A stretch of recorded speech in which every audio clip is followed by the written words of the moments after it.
Ladies and gentlemen, we're going to get going soon. We're running a little bit late, and that's because there might have been some confusion about the start time. The candidates are fine with us delaying a little bit, so just bear with us a bit. There's a cash bar in the back if you want to get liquored up, and some of you may really want to. So we'll get going probably in a few minutes. Thank you.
Hello?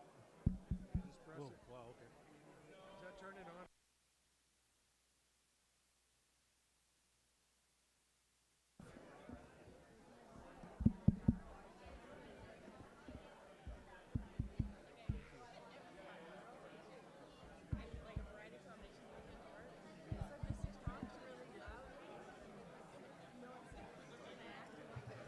Just giving everybody about a 3-minute, 4-minute warning. So please take your seats if you want to get a drink. Last chance at the bar.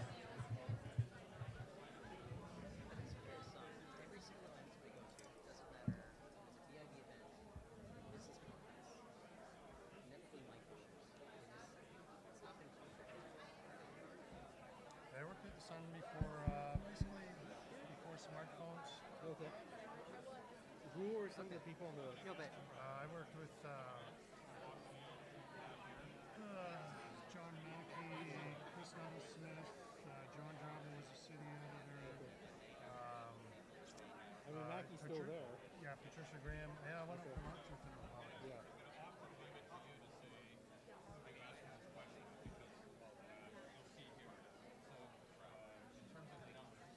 Yeah.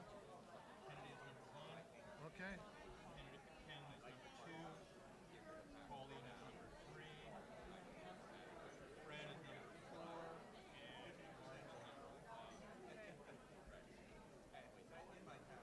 So will you read out the matchup? You'll say like 1 and 4? Oh, okay. Okay. So then what's the order? One versus you got that? I ask the first question. So if it's, that would be yours, that would be mine, yours, mine. Here's yours. Is that it? So you have question 2 and... One versus four, three versus one. You have 3 versus 1 and 2 versus 5. So I have 2 versus 5 and 3 versus No, no, 1. yeah, 3 versus 1, 2 versus 5. Okay. Those are your 2. 3 versus 1. Okay, yeah, that's good.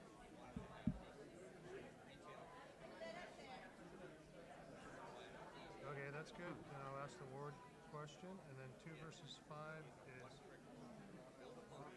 This is a battle of the nuts. Oh no, so 3 versus 1. Okay. Yeah, so that's Hardwick versus Kennedy. Okay, right. We'll see. And then Sim versus Marissen. Okay.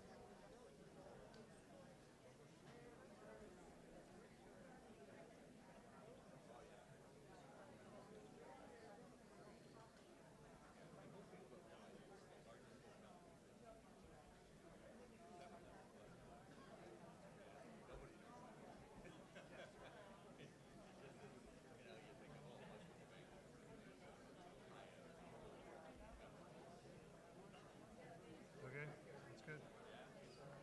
So you've got Because the second one I got Hardwick and Marissen. The second one I'm gonna move the East Hastings and Francis question down to here, yeah, replacing the vacancy control. yeah, okay.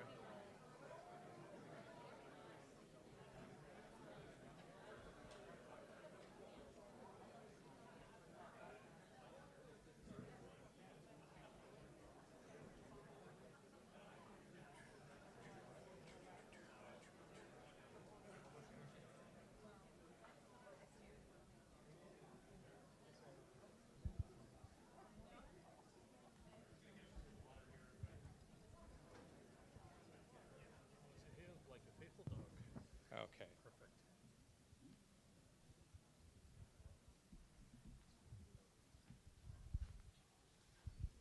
Just going to get everybody some water before we get them going here.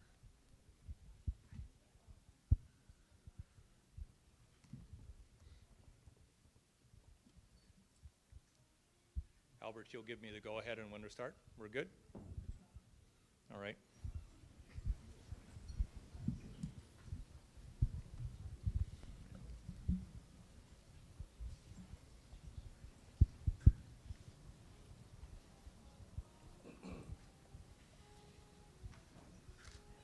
We have water coming.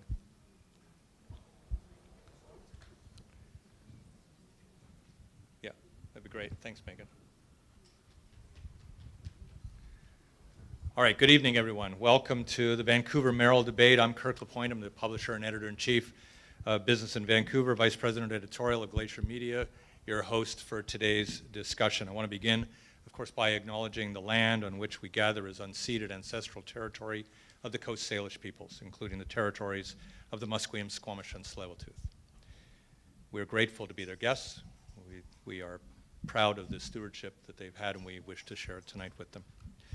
Business in Vancouver and our partner publication, Vancouver Is Awesome, are hosting a mayoralty debate tonight with the 5 leading candidates in the October 15th election to discuss a range of significant issues. I want to thank our venue sponsor, the Terminal City Club, for its incredible support in staging our event tonight and at other times. Now, the debate tonight, I'll do a little explanation here, is going to be divided into 5 sections. I want to outline them. In a moment, we're going to have opening remarks from the candidates of 2 minutes each. That's going to be followed by individually tailored questions to each of the 5 candidates from our panel of journalists, in which they will have 1 minute to respond. Candidates will then have they will then participate in a third thing, which is a round-robin series of one-on-one debates with each other, in which one candidate will be asked a question, respond for up to 2 minutes, a second participant will respond for 1 minute, and then the two will debate for another 2 minutes. We're going to follow that with more individually tailored questions for 60-second responses, and then closing remarks from each of 1 minute each. Our questions tonight are going to be posed by Municipal Affairs reporter Mike Howell of Vancouver Is Awesome, BIV's Asia Pacific reporter Chuck Chang, executive editor Haley Wooden, and business editor Tyler Orton. And given my perceived conflict, I was not made aware of any questions in advance. My role is to be the timekeeper and a bit of the traffic cop, and your role is to behave. We have a question and answer agenda that's going to take us the full 90-minute period, and to stick to that time, we'd ask that you not turn this into a competition of applause. We get it. You like one of these people. You don't like 4 of them. Minimize the extension of the night, please. So smattering applause is acceptable. Rousing applause will be discouraged. So let's get started. Before the event, we had a draw of numbers 1 through 5 to determine the candidates' positions of participation.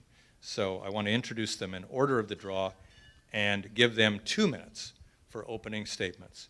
First candidate draw, number 1, is Kennedy Stewart. He is the candidate for Forward Together. Mr. Stewart. Thank you. Good evening, everyone, and thanks so much for being here. I, too, want to acknowledge we're on the unceded traditional territories of the Musqueam, Squamish, and Tsleil-Waututh people, and that acknowledgement is especially important this week, which is a week where we recognize truth and reconciliation. The question for this election was really set at a debate in Chinatown a couple of days ago. This is what I heard, and it deeply disturbed me. We're going to hire more police. We're going to take people off the streets, and we're going to force them to go to the PNE. We're going to clear out the downtown east side and Chinatown before Christmas. I can't tell you how disturbed I was by hearing that. COVID-19 has been really tough on Vancouver. Many people have fallen through the cracks. Many people are facing a hard time, and it's been extremely difficult for everybody. But let's think about those folks for a sec, the folks that are on the street and in the parks. They are women fleeing domestic violence. They are injured workers. They are Indigenous people, many of whom are suffering the legacy of residential schools. And we are never going to arrest our way out of this. This is not the approach that we have to take. And again, it just makes me so disturbed to think that this is the approach that's being offered in this election. What we have to do instead is recognize that being homeless is not a crime. Being mentally ill is not a crime. Not having enough to eat is not a crime. We're never going to arrest our way out of this. Instead, what we need to do is to provide housing with support services. We have to come together as a city and recognize it's not them and us, it's just us. We are all neighbors. We all have to stand together in what has been the most traumatic Thank thing you, that Mr. this Stewart. city's ever faced. Thank you. Our second candidate tonight is Ken Sim. He's the candidate for ABC, A Better City. Thanks, Kirk, and thank you everyone for coming out today. We really appreciate it, and I want to thank everyone running for office. It's actually really cool that people want to step up and run. So I'm Ken Sim, and I'm running for mayor again, and I'm effectively running under the same platform as I did 4 years ago, which was based on affordability, livability, and safety. Now, over the last 4 years with Mayor Stewart in office, all three of these issues have become worse. Property taxes are up 25%. The cost of housing is up 30%. Serious assaults in our city are up 36%.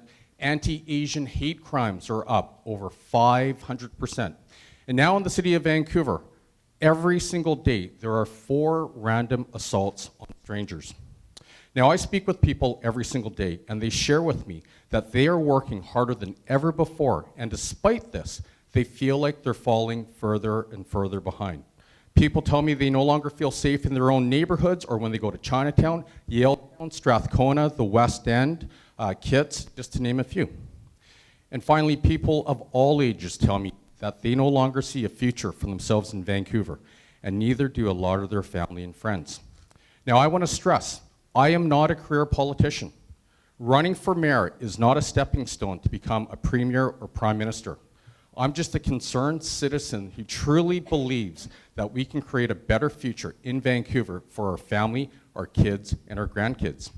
And as Mayor of Vancouver, with an ABC majority on council, park, and school board, we can do a lot of things in the short, medium, and long term to make Vancouver more affordable and safer.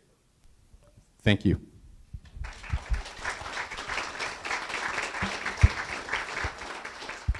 Just warning you that if you finish short, it doesn't mean you get to bank time for later. You're in Colleen Hardwick is the candidate for Team for a Livable Vancouver.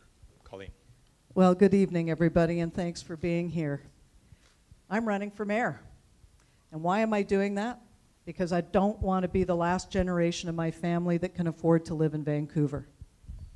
I was born and raised here, as were both my parents. My grandparents and great-grandparents came here to build a better life for their children and their children's children, what is us. And I have 2 kids in their 30s and now 2 grandbabies, and they're looking at leaving because they don't see a future in the city of Vancouver. And what's the problem? If we can't afford to live here, what's the point? Why are we even having this discussion?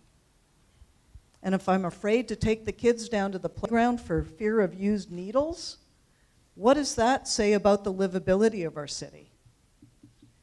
And what about the things that the city's supposed to be doing? You know, roads, sanitation, schools, parks. Our taxes went up 25%, and yet we're not getting the basics of what the city is supposed to be providing. And yet we can't afford to live here. So these are very serious and complex problems that we need to solve. And frankly, it takes a lot of background knowledge and experience to solve them. And with all due respect, rookies that have never been on council aren't going to be able to do it. And frankly, I think that the mayor has proven after the last 4 years that he's not going to do it either. Just saying. So it's an unpleasant, in many respects, position to be in, but I just feel compelled that I have the background, knowledge, and experience to do the job, and I'm going to stand up and do it. And the people that I'm running with, the team that I'm running with, likewise have the credentials to be able to help solve the complex problems that are facing this city. So vote team. Thank you. Thank you. We'll go next to Fred Harding. He's the candidate for the Nonpartisan Association. Thank you. And again, thank you to everybody for coming out tonight. My name is Fred Harding, and I'm running for mayor also, and I'm delighted to be able to stand here in front of all of you. We're in an existential crisis in Vancouver. We've got a public safety crisis. We've got a housing crisis. We've got issues that this city has never, ever faced before. We've slid into a situation that's probably unprecedented in the history of this city. The reason I'm here is because I have a background in policing. What's that got to do with anything? I was called when the previous candidate dropped out, and they believe that I've got the credentials that will actually win this election. I didn't come here to come second, I didn't come here to come third. I came to win, and I came to fight for the people who are suffering on the streets. 10 days ago, there was a young man had his throat cut. Just making deliveries on minimum wage. I'm here for him. I'm here for the business people that I see who are leaving Vancouver. They can't afford the premiums on their insurance because their windows are being kicked in because crime is everywhere. It's not just the downtown east side, it's everywhere. I'm here for them. I'm going to be talking about two distinct differences. The first being leadership. We haven't seen leadership in City Hall for the last 4 years. That's the reason we're in the situation that we're in. Everybody knows it. We all see the crime. You can't unsee the crime. You can't unsee the tent cities.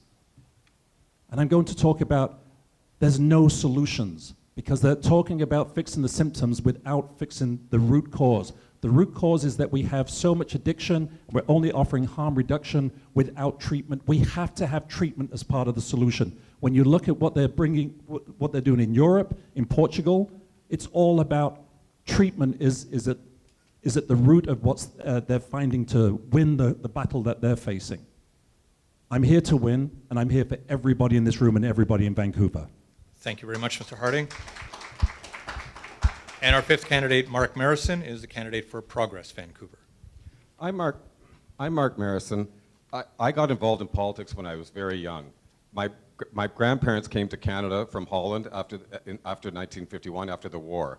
And I was inspired by Pierre Elliott Trudeau's vision of a multicultural, inclusive society. And I got involved at the national level, fighting for gay marriage and for putting a price on carbon and issues of that nature.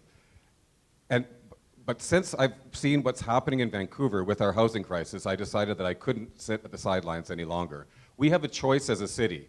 We're either going to be a welcoming, thriving, diverse, socioeconomically and culturally diverse city, which is a safer city, a place where young families and new immigrants can make a home here, or we're going to be a place that's an unwelcoming city, a place that's a shrinking city, and a place for the very rich and the very poor. And cities like that are cities that we've seen, especially in America, are cities that got rising crime. If we want to have a city that welcomes young families again, we've got to change the way that we deliver housing. What we've noticed is that young families have been leaving Vancouver by the thousands, and the ones that are still here are making the hard choice between whether or not to have a child or to leave, or to stay, I should say. This is a big problem. And what has our city council and our mayor done to help these young families? What have they done to address this? They've come up with the Vancouver Plan, which is essentially a plan to make a plan, which has got some good ideas in it.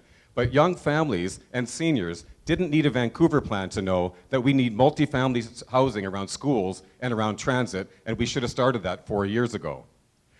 And young families are the heartblood of our city. The other big issue, of course, is... Thank you, Mr. Marissen. Thank you. We're going to start now with our journalist questions, and we'll go again in the order of 1 to 5. Our questions will come from Haley Wooden and Tyler Orton. So for Kennedy Stewart to start, question 1. You'll have 60 seconds to reply.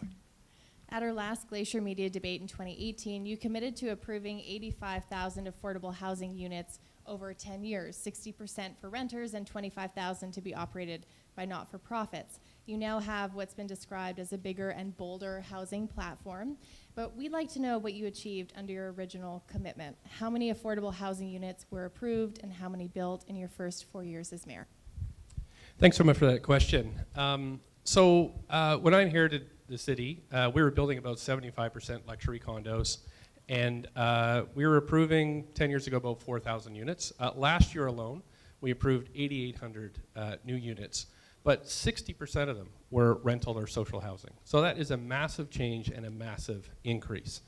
How I want to move forward is to triple the amount of approvals. With the divided council and through COVID, we managed to double the amount that we've done, and I know that we can get many more approved and moved ahead. So On the social housing side, raised over $1 billion, and last year alone, we opened 1,600 units of social housing in the city. That is by far a record. Opened and filled. So that shows you the extent of the challenge that we're facing here in the city. Many of those units do have wraparound services, which is so essential. You can't just build boxes and have people live there. You have to provide the services. So I feel like being one vote on council with, I think, 6 parties there now, I think I've been able to steer that through and to hit a record number of approvals. With the number of sites that developers haven't moved on because they were scared of our council, frankly. We have the old St. Paul's site, we have the Morrison brewery site, we have 4 SkyTrain stations that are underbuilt, we have Jericho, we have Sanok. All those sites, I'll put forward special teams in order to move them all forward. And that will allow us to get to this target of 220,000 units approved or enabled over the next 10 years. Thanks very much. Thank you. For Ken Sim, Tyler? Yeah. Well, much has been made of your promise to allocate tens of millions of dollars for 100 police officers, nurses. You told Glacier Media recently that there's a lot of quote-unquote dumb spend from the budget that could be reallocated. The budget's been around for about 10 months. I'm wondering if you could point to specifics right now that would be ripe for reallocation at this point to achieve those goals that you've laid out. Sure. Thank you for the question, Tyler. So before I answer that question, I think we all have to realize here, we are in a crisis, and we need leadership more than ever before on this one issue. When you have a 36% increase in assaults, 500% increase in anti-Asian hate crimes, and 4 random assaults a day, we have to do something. And so that's what we're going to do. 100 new officers and 100 mental health nurses. That way we can provide effective and empathetic care to the people who need it. So now on the topic of dumb spend, first of all, I want to be very clear. We are not going to be cutting any service levels. The dumb spend comes in terms of, fun fact for you, what do every single president and every single prime minister have in common of Canada? They've only had 1 chief of staff. The mayor here had 2. So there's 150 grand right there. There's a road pricing analyst. Thanks very much, Mr. Sim. Colleen Hardwick. And a question from Haley. Oh, sorry, Tyler. Yeah. I'll take this. Yeah. So, Colleen Hardwick, this year you proposed a plebiscite attached to next month's elections, asking Vancouverites whether or not they would support the 2030 Olympics and Paralympics here in Vancouver. Some concerns were raised about consultation, or maybe lack thereof, prior to you making this proposal. I'm wondering if you can expand on where you believe the importance lays with regards to consulting First Nations when it comes to issues affecting them very directly, such as these campaigns that are being led by First Nations groups. Well, let's start back in 2003. In anticipation of the 2010 Olympics, the city held a referendum, or a plebiscite. And I think they had about 165,000 people responded, 65% in favor. And it was that was used to really incite the Olympics from happening. And so what I was suggesting was, in anticipation of another bid, that we could actually put a plebiscite on the ballot on October 15th, save $1 million, and be able to get the answer from our residents how they felt about going into what would be a huge amount of money and commitment, billions of dollars for the Olympics. I'm concerned personally that we haven't seen the books from the 2010 Olympics, but putting that aside, I think it's part of the democratic process, regardless of being Indigenous-led, that the people of Vancouver should have a say on whether they wanted to go into another Olympics in 2030. So that was really what was behind my suggestion. Much. Thank you. Next, we have a question for Fred Harding from Tyler. Yeah. Thank you, Fred Harding. After agreeing to run for the NPA last month, you told Glacier Media that you had not lived in the city since 2018, and we can certainly understand the reasons why. Of course, anybody can relate the health issues that your wife has been dealing with here. But I'm asking you to clarify why you believe you are the right candidate for mayor, having not been immersed in this community for a number of years at a time where there's been some dramatic change that you've not been experiencing firsthand. Yeah, thank you for the question. So many of you probably heard that question. It was why I was living in Beijing.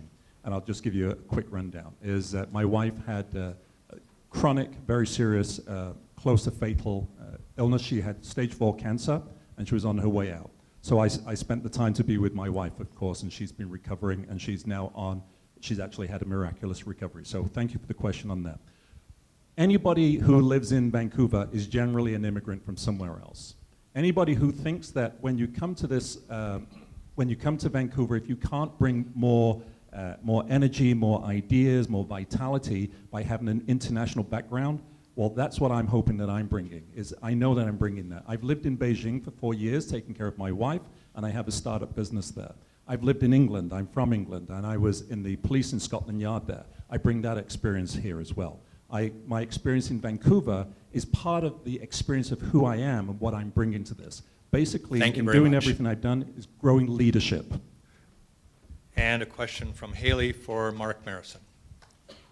Other than construction, which industries have largely been responsible for Vancouver's economic growth in recent years, and in what ways is Progress Vancouver prepared to support these industries and their continued growth?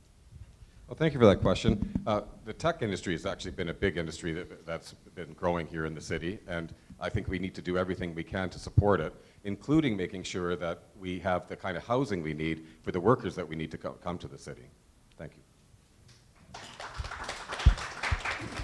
All right, we're now going to move to the one-on-ones, and again, each of you will have 2 minutes to respond to the questions our journalists will pose. Your counterpart in the session is going to have 60 seconds to respond, and then you're going to have a couple more minutes to debate civilly, I hope. So we're going to start. The first one-on-one is with a question going to Kennedy Stewart, and the respondent is Fred Harding. Thank you all the candidates for coming to tonight's debate. My question is regarding what has already been broached a little bit earlier, which is the Olympic Games in 2030. Vancouver's name has been floating around in association with the Winter Games, potentially as a host. What is your position on whether or not Vancouver should bid for another 2030 games, for another games? Thank you. Thank you so much for that question.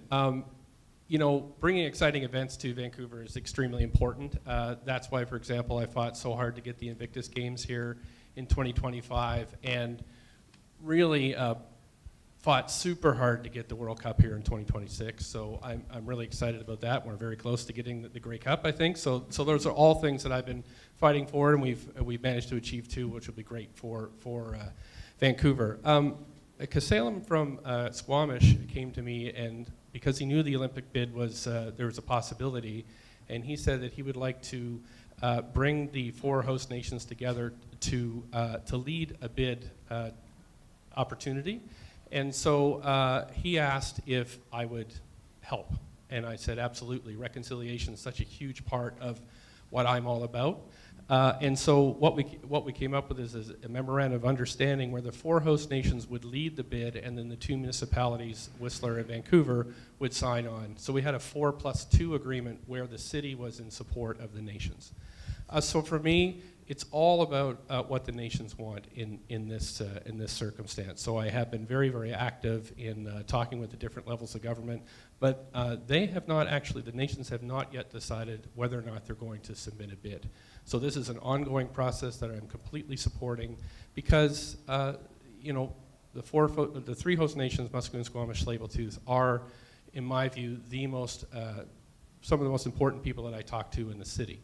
They're the largest landholders in the city, and it is their territory, after all, because it is unceded. So really every major decision that I make, I talk to the 3 chiefs to see where they are in terms of agreement. So for the SkyTrain going out to UBC, I consulted with all 3 nations to see if the routes and the stations were in the right places before I started to be a proponent. Thank you very much. Thank you.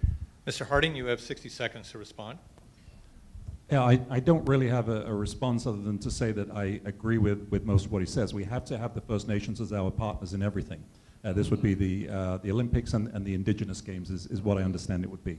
We have to make sure that we have the funding to support the Games. But we're known as a no-fund city. So bringing the Olympics here is going to be amazing for the business. We have an affordability issue in Vancouver. Bringing the Olympics here, the build-up to the Olympics is going to make sure that there are some jobs, some long-term jobs and some short-term jobs. And we have to make sure that all of that continues all the way through. We have to have benefits for everybody. We can't just have a games where a few people benefit and people come in and then the city's left in crisis or in debt. We have to make sure that everybody benefits from the beginning. So if we've got some good business people in the city and we've got some of the best business people, we start from here, building the plans. How do we make money for the city? How do we benefit? We're going to fill our hotels and our taxi drivers and our restaurants. It's a great thing for the city. I fully support it. All right, Mr. Harding and Mr. Stewart, you have a couple of minutes to, clearly you're not going to get into a wrestling match on this, but you might be able to have a few points of difference. So you have 2 minutes for the floor. I was going to ask you, Fred, about your experience of dealing with First Nations, with your interactions with them, and I believe you have some experience. And so, do you agree with this approach to approach at exploring securing the Olympic Games? Yeah, I do, and I think here's where the mayor and I actually have a lot in common. I have deep respect for the three nations, the Squamish Nation, Tsleil-Waututh, Musqueam. I worked extensively with the Squamish Nation in West Vancouver, created relationships that had never been done in the 100 years between the West Vancouver Police Department and the Squamish Nation. In fact, tomorrow I have a meeting with one of my counterparts there. We're coming to downtown to actually do some more work.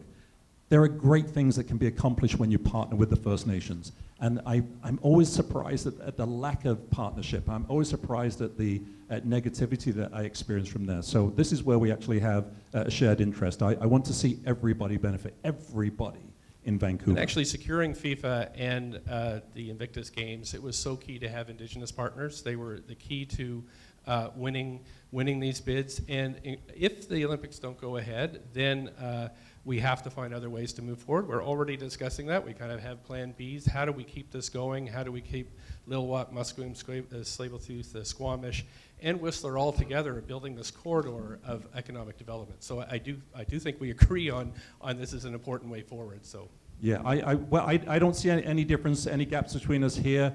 I'm really happy to see Sinakwa. I'm happy to see what's going on in the Jericho lands. This is, as much as some people are concerned about Sinakwa, everybody's going to benefit. This is going to be affordable housing. People are crying out for affordable housing. There seems to be a concern that the Squamish Nation are leading this. They will be great stewards of this project. absolutely. Support it 100%. Well, great, thank you. Our second one-on-one, by the way, the Jays beat the Yankees in 10 innings tonight. So there we go. Not that I'm distracted, my full attention's on the stage. Our second one-on-one involves a question for Colleen Hardwick, and Mr. Stewart, you are the respondent.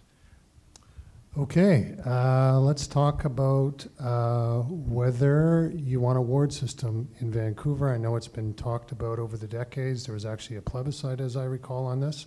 I wanted to hear you both on whether you will push for a ward system if elected mayor. Yes. That's a very interesting question, Mike. Thank you. Thinking back, it was 1974, I think, the original team under Art Phillips had the first referendum or plebiscite about a ward system. And at that time, they were looking at 5 wards, 5 people elected in wards, and 5 at large. It didn't pass. It didn't make the margin. And I see Sam Sullivan back there, who was ardently against wards. And what year was that, Sam? Well, it'll come to him. Anyhow, and I know that the mayor, before he became mayor, was a big proponent of wards as well. My observation over the course of this term is that residents really have no voice at City Hall anymore. The at-large system and the fact that we're now dealing with 4-year-long terms has really removed citizens from having any kind of meaningful involvement in decision-making and policy in the city. So whether it's a ward system in a blended form, as was contemplated before, or returning to something like the NIST program, where we had neighborhood integrated services and planning groups that were bringing the feedback back from the neighborhoods to influence decisions at City Hall, I'm open to suggestions about which direction that takes and how it's brought about. But there is no question in my mind, and this is why TEAM is a voice for all neighborhoods, that the neighborhoods and the residents of the city are being ignored. and they need to rise up and take their voice back again. Mr. Stewart, you have 1 minute to respond.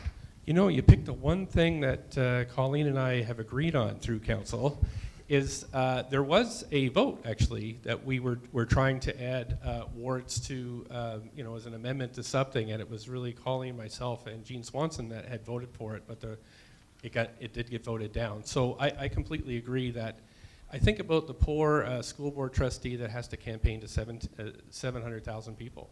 It's impossible.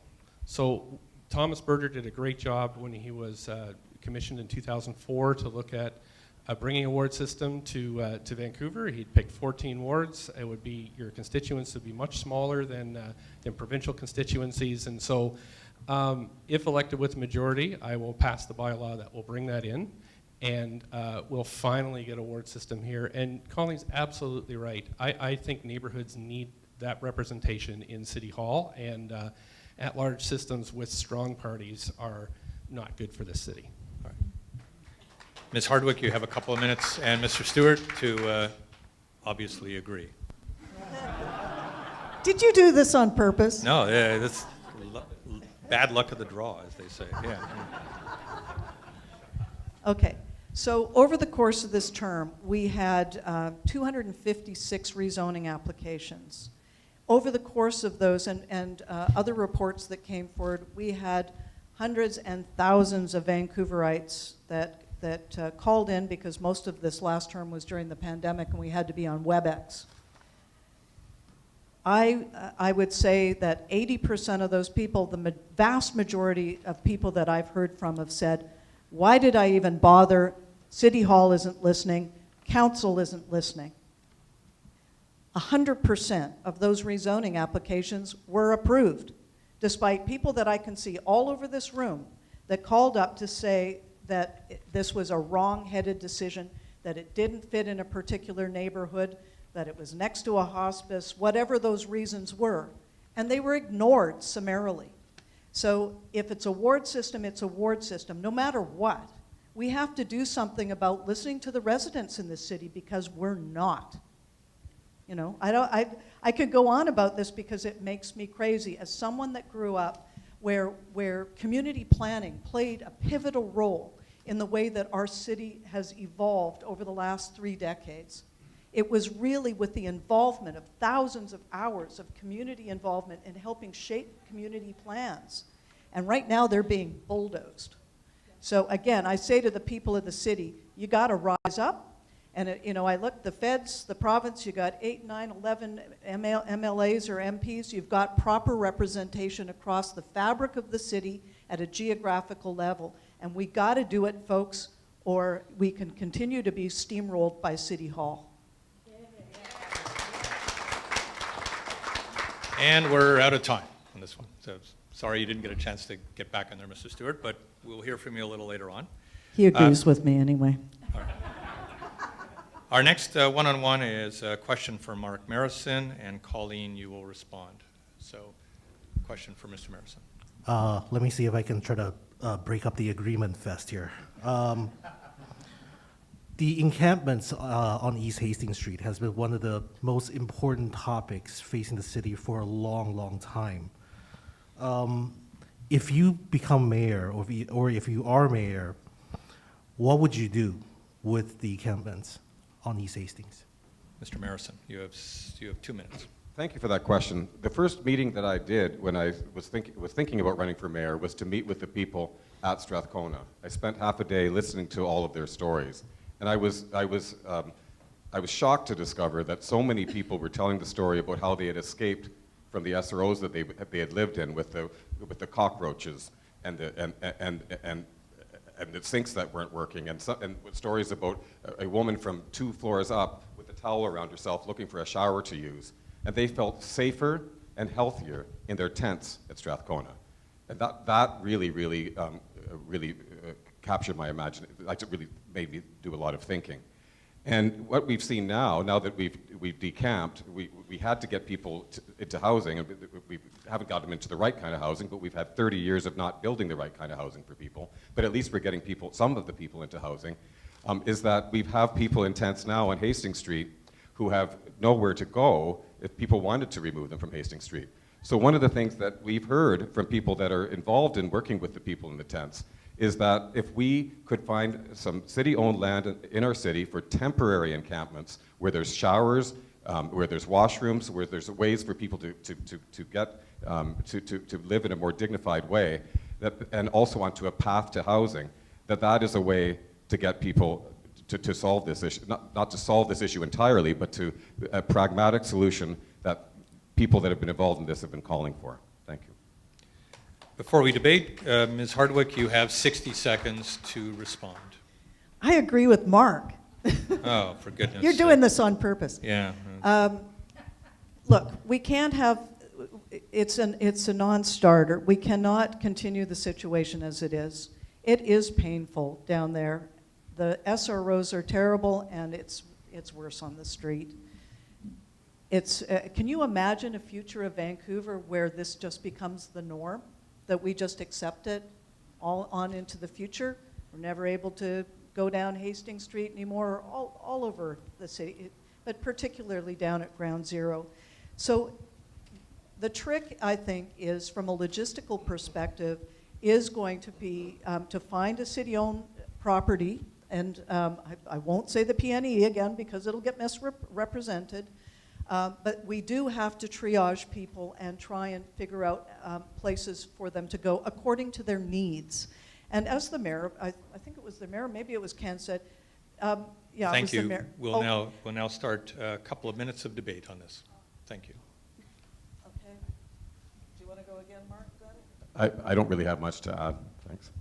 Well, I think we're on the same page. The status quo is not good. We need to be able to triage people under the different circumstances to give them the housing that they need.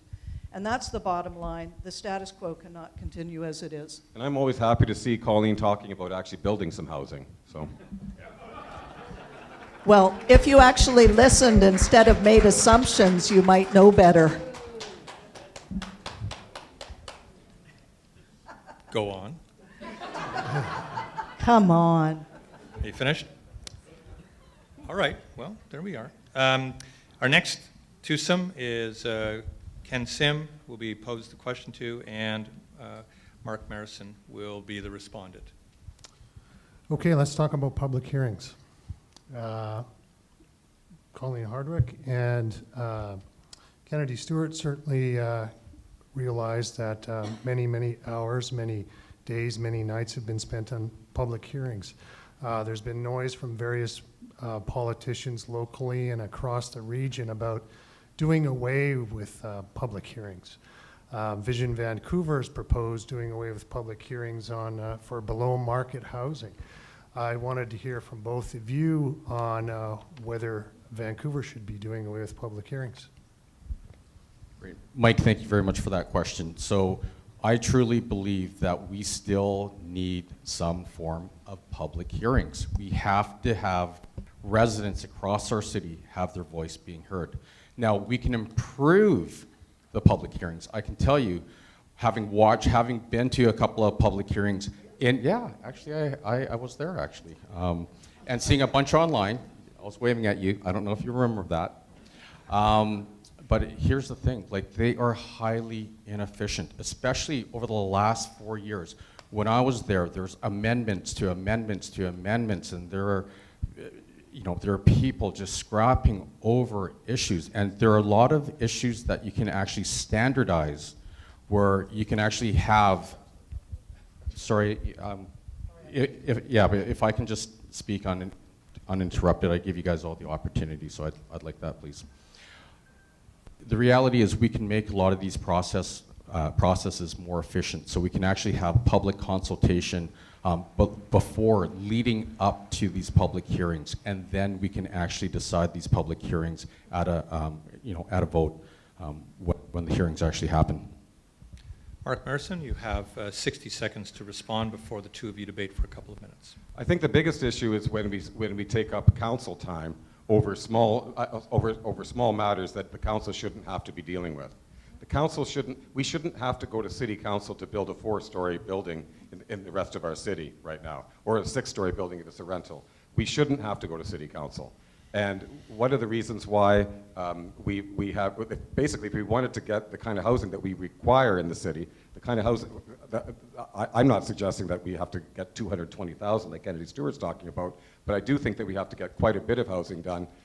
We've got to make sure that we're doing the public hearings where it really matters, when it's much larger buildings. Thank you. Let's have a couple of minutes here with Ken and Mark. Yeah, sure. My God, this is a love fest here. I would agree with Mark. Now, there's a slight twist that I would put on it. So on main arterial roads, for example, with a few exceptions, I totally agree with Mark's view of these things shouldn't go to public hearing. We should have one big public hearing and talk about this issue. But then, to your point, as soon as we agree that these are areas that we are going to be building, 6-story walk-ups or 6-story apartment buildings, we should just do it. Because at the end of the day, we can't be looking at our city with a short-term view. I can guarantee you, in 30 years, we will be looking at those 4-story buildings and saying, who put those there?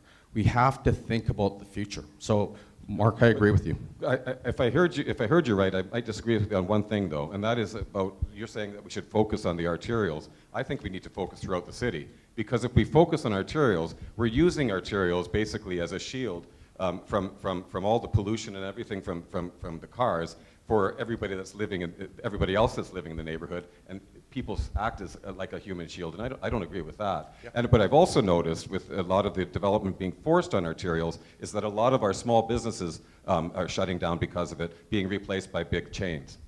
So, and this is great. We have a differing viewpoint, and that is where we would have a public hearing to talk about it. Do the public get involved in any of this? It's only two, Yes. one-on-one, please. So, thanks. Mark, Ken, do you have any more remarks? Okay. We'll move on to the next twosome, and a question will come to Mr. Harding, and Mr. Sim will respond. So this is an extension of the encampment question. There's been another one of the major controversial topics around the city has been the presence of legal drug consumption sites. I know the municipal government does not control all aspects in this, but do you support having more legal drug consumption sites in the city? Thank you. Okay, you say this is an extension from the encampment? Yes, but this is basically an issue on whether or not you support legal drug consumption sites around the city. So I think what we have, I'm going to go back to what I was talking about earlier, is that we're seeing a lot of harm reduction, and we're not seeing any treatment attached to them. So I would say, as long as, if we're doing drug consumption, but we're attaching those sites to harm reduction, then I support it. I do not support harm reduction on its own. I don't support safe supply on its own. I support a system where we're bringing in treatment to make sure that there are off-ramps for everybody. I want to make sure that, I say this, right, and I said this before, and I'll say it again. If it's your child on the street, of Vancouver, and all we're offering is harm reduction and safe supply, is that good enough? Clearly it's not. Nobody wants that. Most people, I'm going to assume, who are either involved in this or their families are tragically caught up in this, want to make sure that there's some treatment attached to this. So what we've seen is actually there are houses and places in Vancouver which are low barrier for drug consumption, which Mr. Sim's candidates on ABC have supported. The NPA candidates have not supported. We don't support it on its own. But of course we want to make sure that people have got off-ramps, we want to make sure that they've got a way out, and we also want to make sure that there are additional things. So I'm talking about bringing in long-term treatment, maybe using the Mac Blow site that the Squamish Nation own in Gibsons and having that as a rehab place as well. But no one's interested. I'm not interested in putting people in rehab for 6 weeks and 8 weeks and 12 weeks. We want them in there for 9 months, 12 months, and 18 months. That will absolutely. Thank you very much. cost-cutting Mr. down Sim, the you have line. 60 seconds to respond.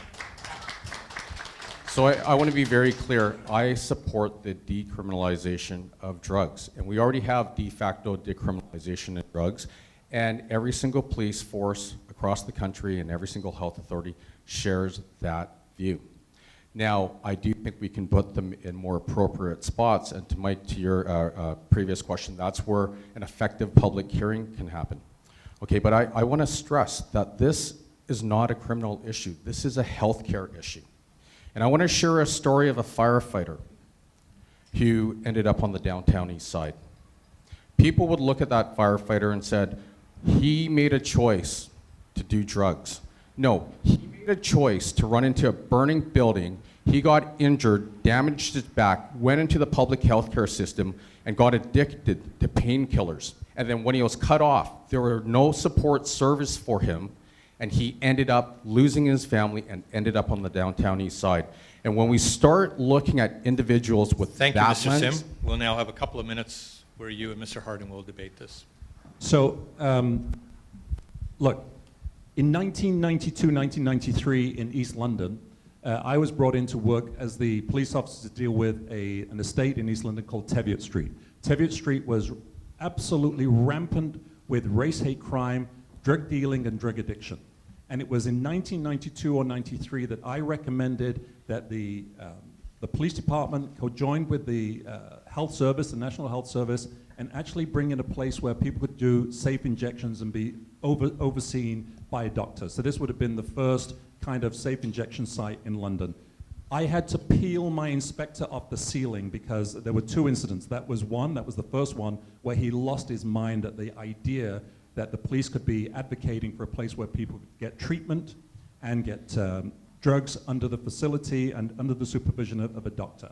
So I'm not opposed to it, but I'm not in favor of just doing decriminalization on its own.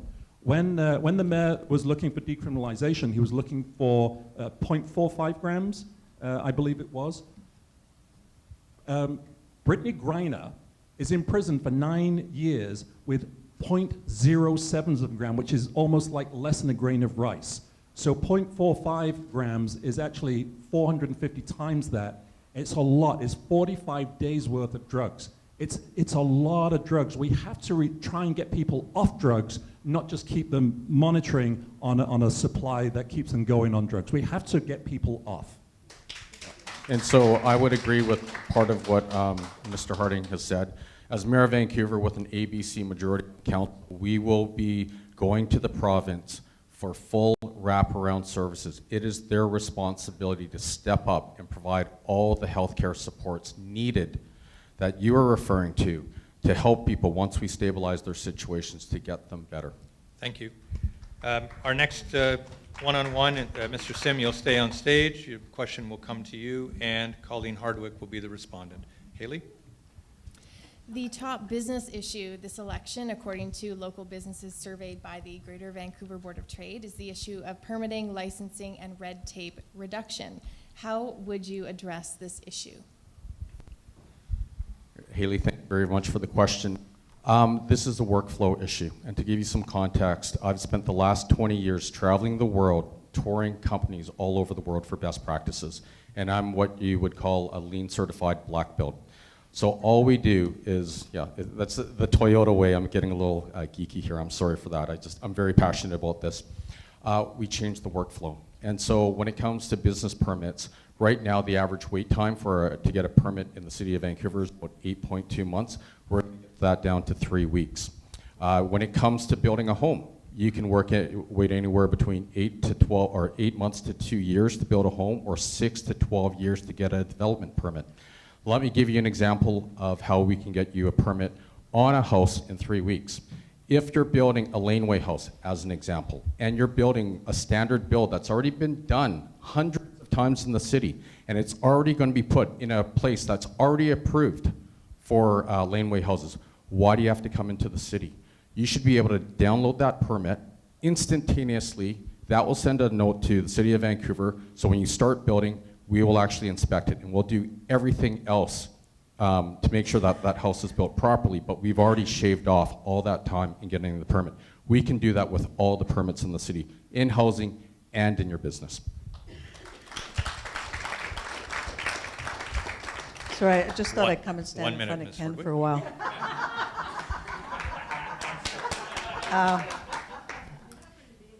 So it was a business question about business permits, not about building permits. But notwithstanding, the issue at City Hall has become that whether it's businesses or residents, they are viewed as revenue streams. And so the sense that there used to be at the City Hall, and I would take this back before 2008, to me the benchmark was really 2008, 2009 when Vision got in and got their majority, because they changed the structure of the city and the way it operates. They changed the structure of the budget and really the tone of the city and the way that it reacts and interacts with its residents and businesses.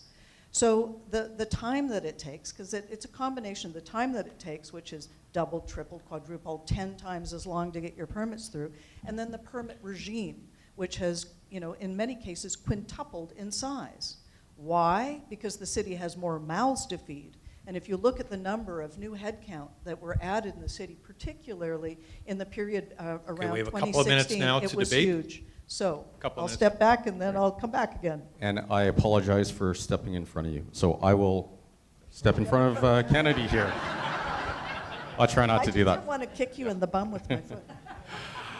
I'm sure you actually wanted to really hard over the stage here. That Okay. came out of your time. Yeah, there Yeah. we go. So there's a couple of things. First of all, when I think of it's for homes, I don't think of the business case. I actually think of the human case.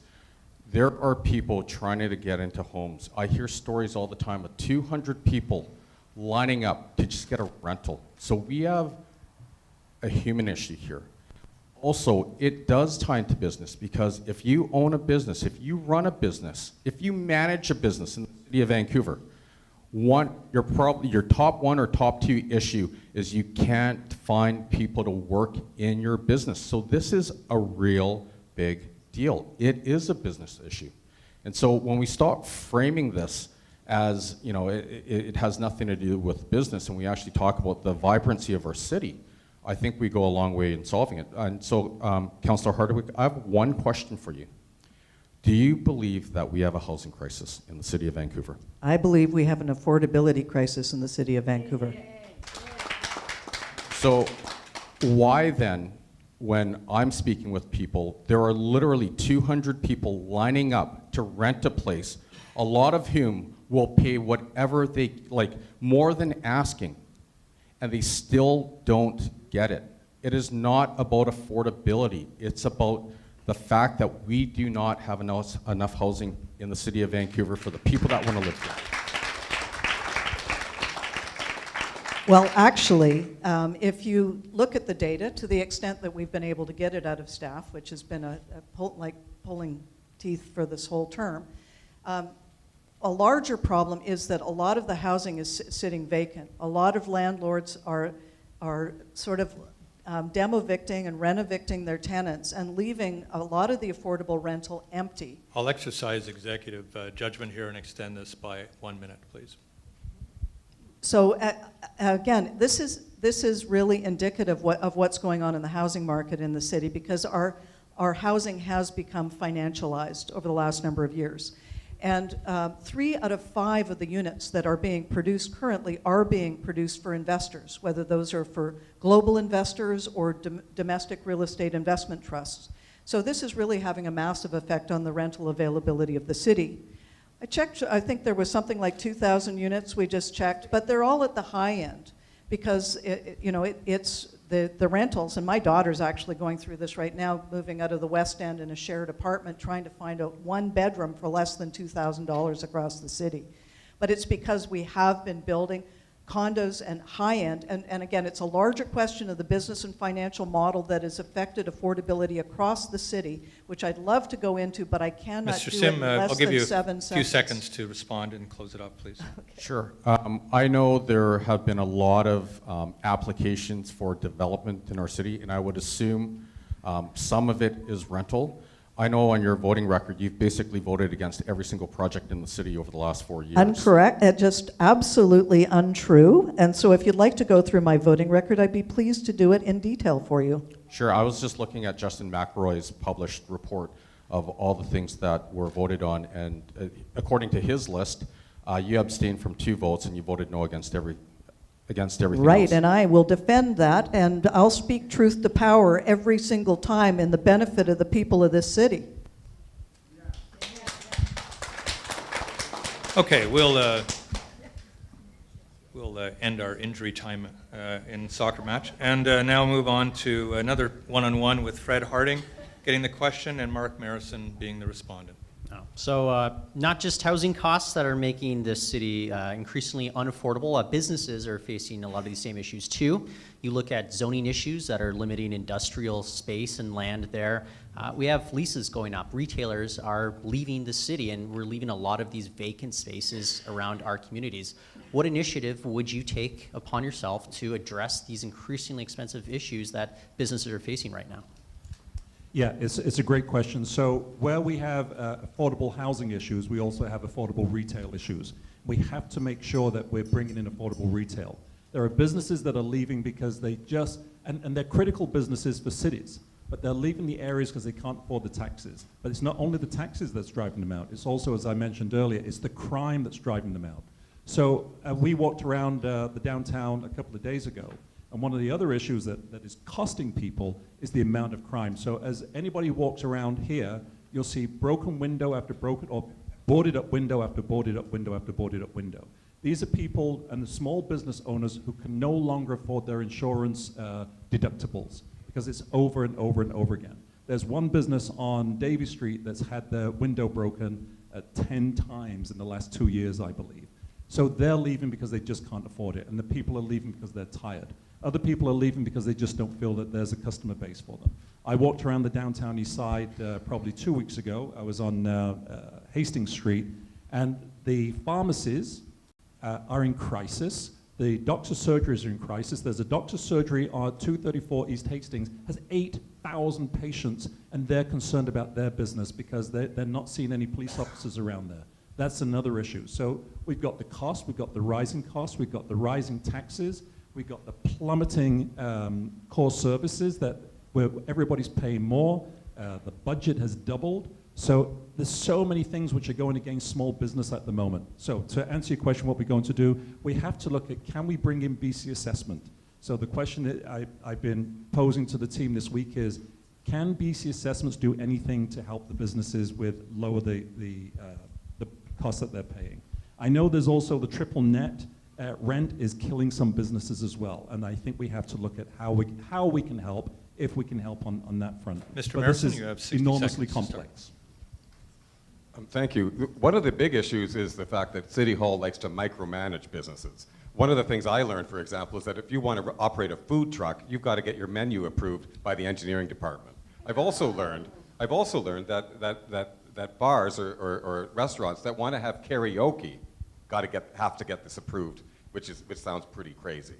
But the biggest thing is the permitting process. The delays in permitting are causing an economic cost to every average business of about $30,000 per week. So we've got to get permitting under control. Yeah, just to Mark's point, is we're seeing businesses that actually leave because they can't get the permits done. So it's the permit approval. There is a coffee shop on Cornwall that used to be a coffee shop, and the new owner wants to convert it into his own coffee shop. It's taken him 9 months, and in those 9 months, he's got the carry costs and the rent that he's got to pay. I don't know if he's going to keep it going or if he's going to walk away. It's an absurdity, and the City Hall has to work on the permit issue immediately, which is what I would see if I'm the mayor. I've got to agree with him on that. Okay. We're good. All right. Our next one-on-one involves a question for Kennedy Stewart and a response from Ken Sim. Haley.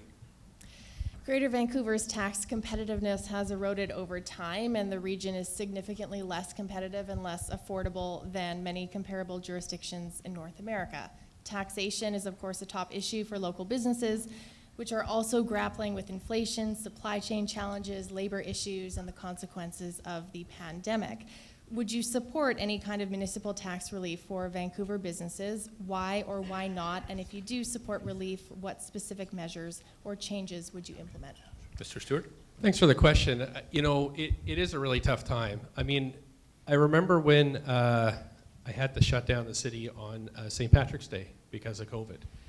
And that began the worst episode that the city's ever faced, declaring the first public emergency in the history of the city, and then looking at business after business having to shut down and thinking, well, what can we do to help in the midst of the worst crisis in the city's history? And so one thing we did in the first year is we shifted the commercial property tax, we shifted a point over to the residential property tax. So we actually gave businesses a break. But then we jumped in, for example, with temporary permits for patios. We got 800 patios open across the city, and now that's been a permanent addition to something that's been wildly popular with both businesses and residents. What I also found was that our Vancouver Economic Commission was in a total mess, and so we totally have restructured that to get businesses the help that they need. That has become in-house now, and they have been working with businesses to make sure that we're both getting the foreign investment that we need, but also hearing their concerns directly through the BIAs, but also through large businesses. And the number one thing they tell me is that we don't have enough housing for our employees, bar none.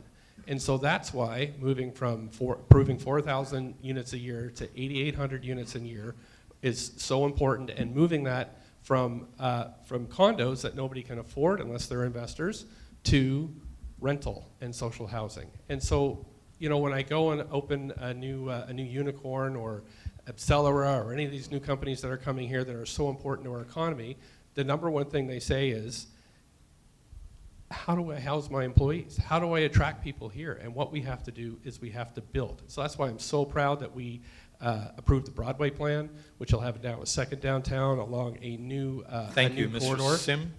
You have 60 seconds to respond, and then the two of you can debate this. So I'm just going to focus on your question about taxes. Taxes are up over 25, they're up over 25% over the last 3 years with Mr. Stewart as mayor. On top of that, there are a bunch of other taxes that he's proposing, including the road tax. And when there's smoke, there's fire, and I tell you, we have a rager here right now. The road tax is real. They spent $1.5 million studying it. They've had 2 reports that went to council, one back in November of 2021, one in May of 2022. They've hired a pricing specialist in the city of Vancouver with a salary of over $100,000. They've had dozens of consultations. They've hired 3 consultants. This road tax is for downtown, but it extends to Clark and 16th. I've lived here my whole life. I didn't know that Clark and 16th was part of downtown. This road tax is going to devastate local You both businesses. have 2 minutes to debate this. Yeah, well, Ken Sims, as usual, just making stuff up. He doesn't have any plans. There's no climate change plan. There's no housing plan. There's no transportation plan. He's just trying to fool you by making up this bugbear. So, A, I don't support a road tax. Secondly, the city can't do it. And the third thing is, Ken had to pull his misleading ads off the radio because they're simply not true. Okay, so I'm going to respond to this uninterrupted. Sure. Awesome. So first of all, this actually can happen, and it will happen with Mayor Stewart in office. We know that because Sorry, your and councillor uninterrupted, actually put please. forward Sorry, the... can I please speak on No, where it's a uninterrupted? debate, buddy. Like, let's go. Okay, your well, councillor and so put forward... this is why nothing your gets done in the councillor city. put forward the People motion to talk have over a each study, other. and what And you're this is- doing this right is- now is you're misleading people. This is what you do when You're when misleading you're people, caught Ken. in your dishonesty. Now Sadhu you're calling me a Johnson. liar. Now you're calling me a liar. Sadhu Johnson, the former city manager, Yeah. actually was on record Ken saying Sim, there are ways why that we did the can radio avoid stations the pull your provincial ads? legislation. It's because they're fake. They're fake ads. Okay. That's it. Ken, the ads are pulled because they're fake. The city cannot No, put they- in a by the way, mobility the ads are pricing. still running. Please listen to 980 and 1130. Sure. They are still running because this is a real thing. And I would actually like to ask Councillor Hardwick to maybe opine on this. Maybe you can adjudicate this. Me too. Yeah, because Councillor Hardwick was actually This in was the a chambers. serious question about No, how are we but- going to help businesses, and what you're doing is misleading people No, and fudging okay, the question. this is a so real why don't thing. you answer Here, how you're going to help province says you businesses? can't do it, Ken. This is The province says Why you don't can't you do say it. how This you're is- going to help One at a businesses? time, please. The province One at a says you time. can't do it. Can I please? One at a time, I think. but this- Mr. Sim, it's between Mr. Sim and Mr. Stewart, please. This is a very serious Pull issue your ads, that will affect Province says you can't businesses. do it. Mark, can I please talk? They're lies. Okay, first of all, Suddy Johnson, the former city manager, actually, he's on record saying there are ways that the city can get away Yeah, from... we stopped that. It was called the Please, parking permits that please I speak? killed. Can I please speak? Killed it. Can I please No, speak? well, if All you're right. going to tell the truth, The but second you're not. thing is, so- this will devastate local businesses. Yeah. We have to take this seriously. If this road tax passes, every time anyone drives into the city of Vancouver, it'll Nobody be between believes a you, Ken. $5 and $30 Nobody charge. believes you. Nobody believes you. You're stuck on this. It's not true. We can't do it. I don't support it. So pull your ads. So earlier, Pull your ads. you said that this wasn't a thing, and then you changed your mind and you said, "No, I don't support it." That is what Talking you have about? said in I've the never public over the supported last it. 3 months. I've never supported it. You can't do But it. Pull your ads. before you said Pull your that ads. this Okay, was not we're a going thing. to, okay, we're repeating ourselves ad nauseum. I guess so the let's move lobbying's on. over. Okay. Next up, Colleen Hardwick with a question, Fred Harding for a respondent. Yeah, I'll just point out my colleague's question wasn't about any sort of road tax or anything like that. But my question is with regards to the potential of working with the region, working with the province about the potential of implementing some sort of congestion tax in the future to address a lot of these sustainability issues, decarbonization, and just plain traffic. I'm wondering if you can expand on where your stance is right now with regards to the potential for that happening in partnership with various necessary bodies here. So this council did approve a climate emergency action plan. And that climate emergency action plan included, I would say, two key sections. One was the transportation oriented and the other was housing and building oriented and the impacts on the climate overall within those. The transportation side included the congestion pricing and citywide parking, and so they were parsed out in separate motions and separate reports. And in the case of the citywide parking one, of course, that went down to defeat when the mayor read the tea leaves. And on the congestion pricing, that did pass to, as Ken said, into being studied. $1.5 million was put to consultants' fees and so on to have that done. So that is correct. So where I sit on it right now, I'm very frustrated with the city and its whole business model that it has adopted, and this is just another illustration, because if you read the 371-page report of the Climate Emergency Action Plan, you'll see that there's $500 million worth of, you can call it tax, you can call it cash grab, you can call it what it was, but it's ultimately money that's going to come out of the pockets of people that live and work in Vancouver. So if people think that they can afford to live in Vancouver, and as I've said many times, it's not just housing affordability, it's everything. And so if that means that every time you have to drive downtown, you're going to have to pay congestion charges, then I'm not going to support that, because we're having a hard enough time making things work as it is. So I guess I'm not supportive of congestion charges in the downtown, no. Fred Harding? I concur. Look, and it's probably for different reasons. It's an absurdity. People are tightening their belts. Everybody's really feeling the pinch. We cannot, I assure you, an NPA majority-led administration with me as the mayor will not approve a congestion tax. It will not under any circumstances. What we can do, we can build affordable housing around transit hubs. Therefore, over 40% of the population want to walk to work. That's not a number that's pulled out of the air, so that's from an actual consensus. More than 40% want to walk to work. They want to start ditching their cars. Let's build affordable housing around transit hubs. When I talk about affordable, I'm not talking about people on minimum wage, because as has already been said on the stage tonight, there are people making $100,000, $115,000 who are sharing because they can't afford the rent. We can build lots of housing around, increase it around the Broadway corridor as well.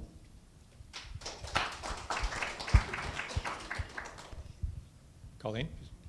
I enjoyed the pivot, but I think we kind of covered it. All right.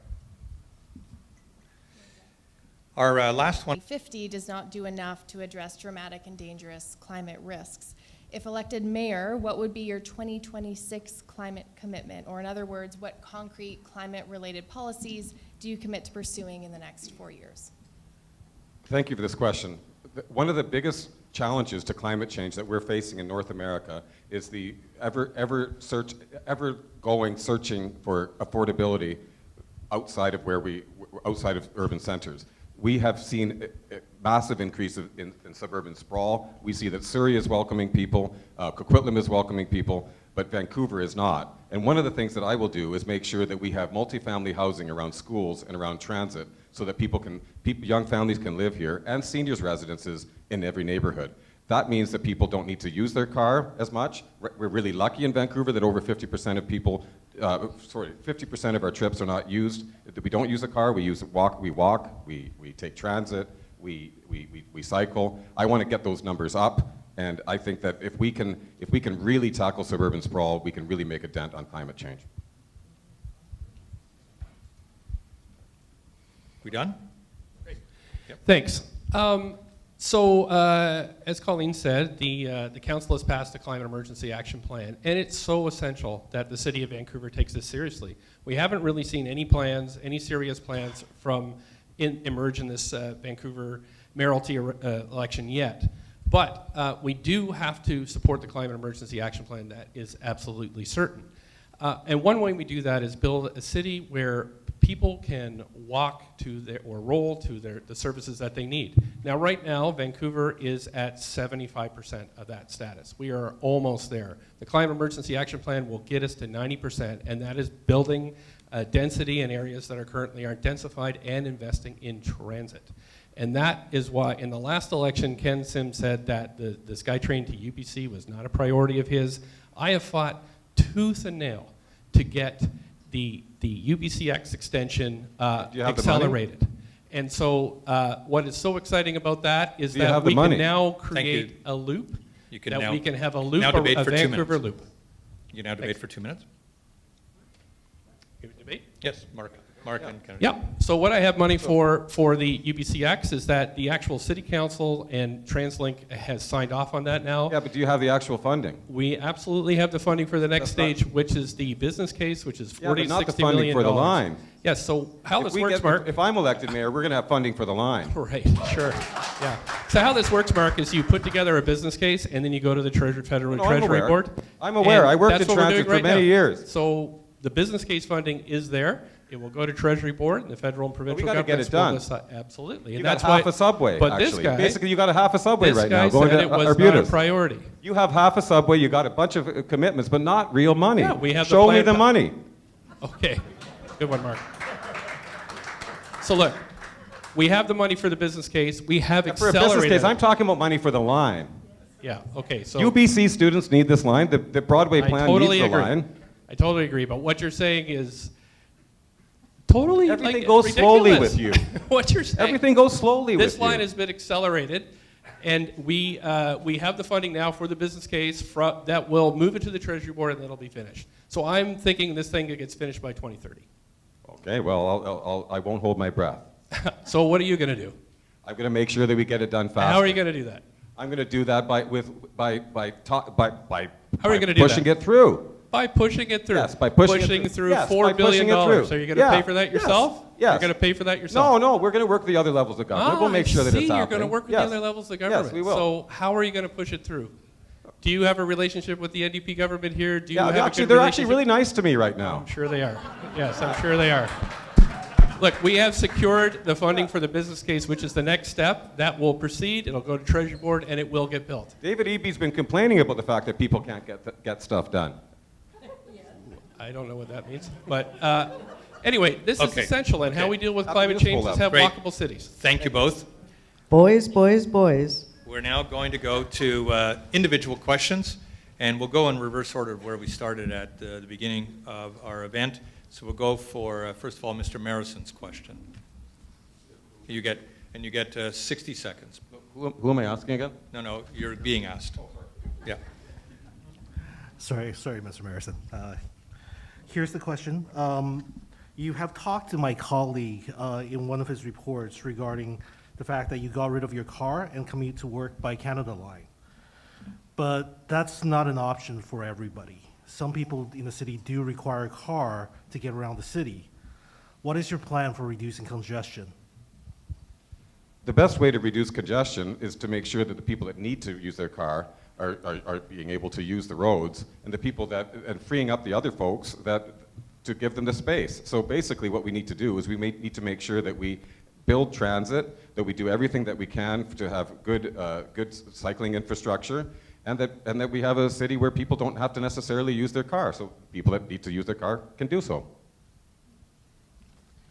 Thank you. Question for Mr. Harding. Mr. Harding, you and your party has been in the news recently for going to the courts for including Chinese names on ballots. For some of your candidates when some of your MPA candidates are not Chinese, can you talk about why you decided to go to court to have the Chinese names included? Yes, certainly. 他们告诉我们不用弄我的中国名字，我的中国名字给我我的老婆给我的中国名字12年前，我非常喜欢我的中国名字。So, what I'm saying is that actually, I have a Chinese name, and I was given my Chinese name 12 years ago by my wife. Actually, I have two Chinese names. 5 years ago, I was given the name by people in China. They call me 中国女婿, the Chinese son-in-law.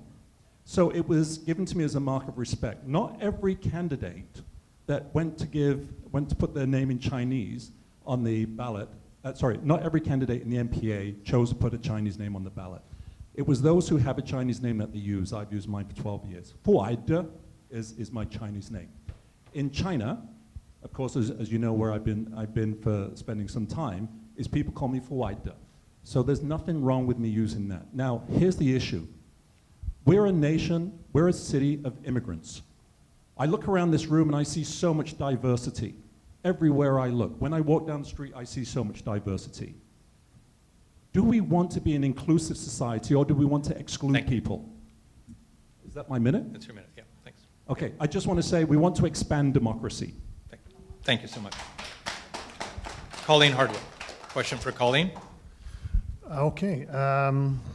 If elected mayor, what will your commitment look like towards reconciliation? Well, Vancouver is a city of reconciliation, and we will continue to honor and expand that relationship. Ultimately, the city is responsible for managing the land within its boundaries. And while it may be unceded land, it's still the city's responsibility to manage it, to manage the roads, the sanitation, the police, the fire, the school, the parks. So the extent to which we as city have those responsibilities, we need to, actually the mayor I thought articulated it quite well, work in tandem with the First Nations that are, the host First Nations. And I'm also mindful of the relationship with the urban indigenous people that are well represented in our city as well. So whether we have the structural responsibilities, and I differentiate between the different levels of government and their responsibilities with respect to reconciliation, I think it's something that we can all hold in our hearts. Thank you. Thank you. Question for Ken Sim. Okay, Ken, I looked at a statement on your website. It says residents are frustrated with Kennedy Stewart, quote, worsening the affordability crisis by increasing fees and taxes. So are you suggesting that if you're elected mayor and get a majority, then you're not going to increase fees or taxes? Great. Mike, thank you very much for the question. I think we've talked about the road tax, and as mayor of Vancouver, I want to hear about the road tax, I know. Ken. So, I want to hear, are you going to increase fees or taxes? Because you're suggesting that people are frustrated with Kennedy Stewart doing that. So what we're going to do, there's a lack of transparency. Oh, I'm so sorry. Like, you know what? You deserve to kick me right across there. I fully admit it. So Mike, we do not have transparency in our financial statements. So as Mayor of Vancouver, with an ABC majority on council, the first thing we are going to do is we are going to ask the city to publish financial statements on a line-by-line basis going back 5 years and going forward. That way, the entire city can see what we're spending money on. We don't know what's going on at the city. Now, we have some line of sight of stuff that we hear about through the media, but besides that, we literally need to dig into the books to see what we're working with. But I can tell you, we have identified some wasteful spend that we shouldn't be spending money on. That has nothing to do with service levels. Question for Kennedy Stewart. Okay, well, Kennedy, you've heard a lot of criticism from 4 challengers here, other people in the city saying in the last 4 years that homelessness has increased. It costs more to rent a place. It costs more to buy a place. The overdose crisis is worse than it's ever been. Do you share any responsibility for those issues? Thanks for the question. Yes, it has been very difficult in the city here. And, you know, my opponents don't ever acknowledge it, but we have been through the worst time in the history of the city with COVID-19. We've had all our businesses shut down. We've had no transit ridership. TransLink was in very dire circumstances. People's mental health was affected, and my opponents just ignore all that. And what that's done is change a lot of our city.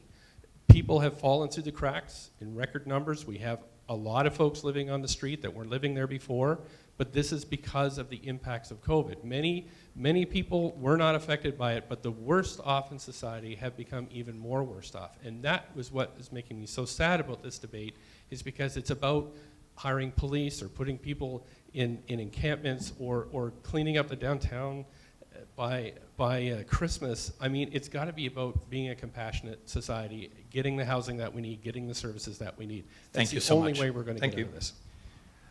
Okay, now before we go to the closing statements, I mean, I don't think you're going to leave if I do this, but I'm going to throw a wrinkle at you here. I'm going to pose a question that I'd like each of you to answer about one other person, and I'm going to ask you what you like or admire about another candidate. I'm going to start with Mr. Stewart. I'd like to know in 60 seconds what you like or admire about Mark Marissen. Well, I've gotten to know Mark a little bit over the last, through this process, and I think I agree. Mark and I agree on housing provision, and I think that he's put a strong case forward for why we need to build more in the city. Some of the things that we would mutually we would change, and that they're working on changing, and I agree. I really like that he's been calling out mistruths through this process. And I think that is so important for democracy, is that we present honestly here, and I do think Mark has been doing that. So thank you, Mark.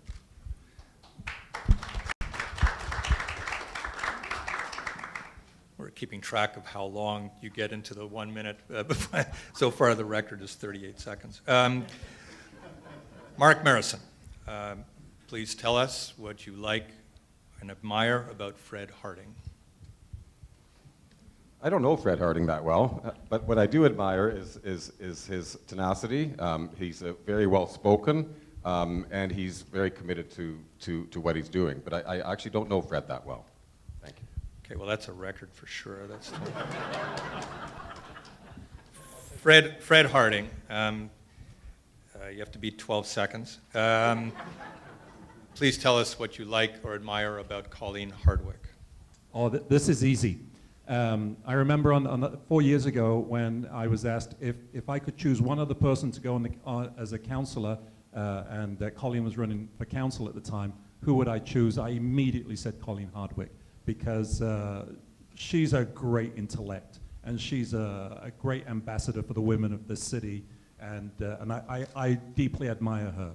We differ on how we're going to get things done, but we don't differ too much. But she's somebody that I greatly respect. I think she has been an amazing ambassador for the city, for women, and for young girls to look up to and say, I can do that. I really admire Colleen.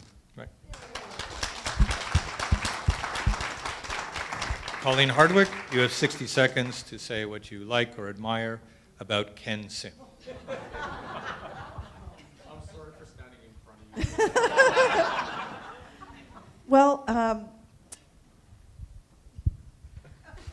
let me think. So I know that Ken has been involved in building a number of businesses. As a serial entrepreneur and myself, I recognize the qualities that it takes into starting and running businesses, so I do respect that.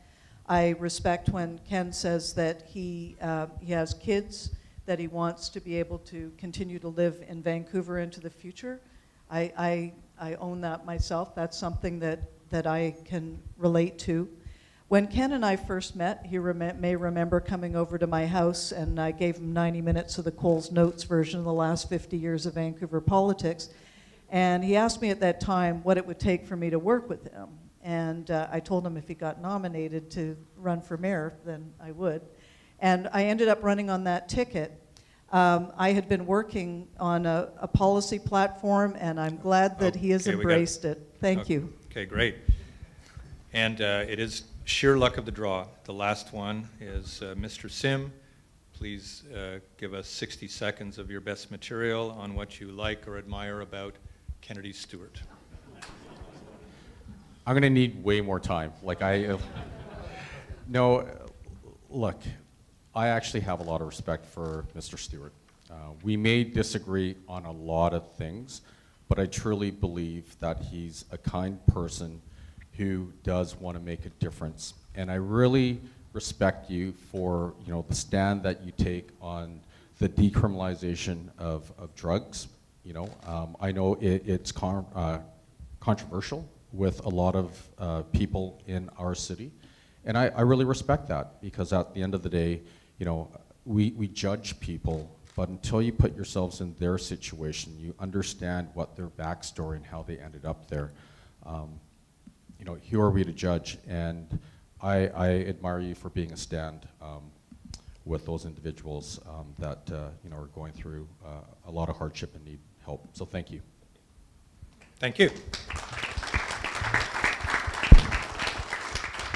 So our concluding segment tonight, we get back on track on this, and it's 1 minute closing statements from each of the 5 candidates. Mr. Stewart, you'll go first. Thank you. Thanks, everybody, for participating tonight. Every Monday, I get an email in my inbox, and it tells me how many people have died from the poison drug crisis the week before. 10 people, 15 people, 8 people, week after week after week. 1 week, it was my own family member. And I'm sorry to say, but I don't think we heard serious solutions here tonight to what is a massive crisis that faces everybody in our community. Everybody knows somebody that has died. And so decriminalization, safe supply, overdose prevention sites, and we are building the largest treatment center in the province on Clark and Terminal. So I would say there is a clear choice here. I've been working my guts out to try to make things better and make sure those emails that come in on Monday are fewer people have died. And so I would challenge my colleagues here on stage to put forward serious solutions to how we can stop this death toll in our city. Thank you very much. Mr. Sim. It's time for change in Vancouver. Change that truly reflects the hopes and ambitions of all Vancouverites. Now, the last 4 years with Mayor Stewart in office have been marked by missed opportunities, divisiveness, and combativeness. We can have safe streets again. We can make progress on housing. We can unite Vancouverites, and we can create a future that we are all proud of. I'm running for mayor of Vancouver. And on October 15th, I'm asking you to vote for change by electing myself as mayor and every single ABC candidate who's running for council, park, and school board. Thank you very much. Colleen Hardwick. The City of Vancouver used to be known as the poster child for the livable city. And the livable city consists of 5 key principles. And it's about the balance between housing, mobility, moving around, community amenities, commercial, economic activity, green space, and ultimately affordability, because if we can't afford to live here, what's the point? The city is out of balance, and this has come about after a decade plus of a bad business model that was brought in and needs to be turned around in order to turn the city around. We're elected to represent the people of the city, and it's our job to listen to them, be the voice of all neighborhoods, and do everything we can to make it so that our children and children's children will be able to live in Vancouver in the future. I'm running to make that happen. And I'm just about out of time, except for I want to say we need a team majority, because I need a majority on council to turn this ship around. Thank Thanks. you. Fred Harding. I'm going to use a name, and I'm going to use it with great sensitivity. It's Masa Amini. And yesterday I was overcome with emotion because I was in the middle of the demonstration, and I recognized the privilege that I have, that I'm here running for office in an election that so many millions of people don't get the opportunity to do. And I recognized my privilege, and it brought tears to my eyes. So Masa Amini, I'm grateful to her at what she raised yesterday and what she raised inside of me. So that's aside, and I say I use her name sensitively. I don't want to use her for my election campaign, but just what it brought out.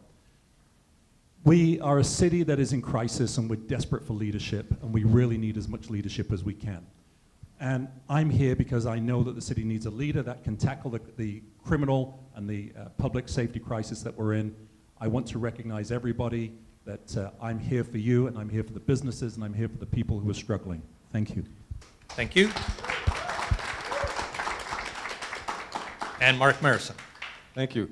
A lot of people, when they talk about restoring neighborhood character or making our neighborhoods the way that maybe people have nostalgia for, what they're thinking about is a neighborhood where their kids' teachers could live in the neighborhood, where first responders could live in the neighborhood, where young families and seniors can live in their neighborhood. Right now, they can't, and I want to change that. And I think that's the number one issue that's facing this city. What I'm going to say is that I would love to have a progress majority, but if I don't get one, I'm still going to be a good mayor, because I can work with people. I can find common ground. We had a mayor that ran as an independent and operated as the most partisan mayor in our city's history. I won't do that. Thank you.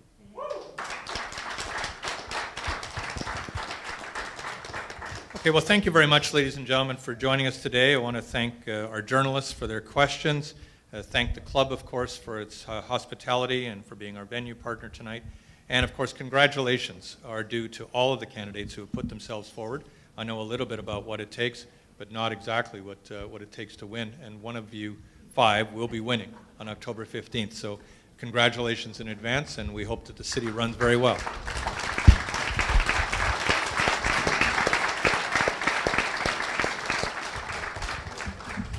Safe driving.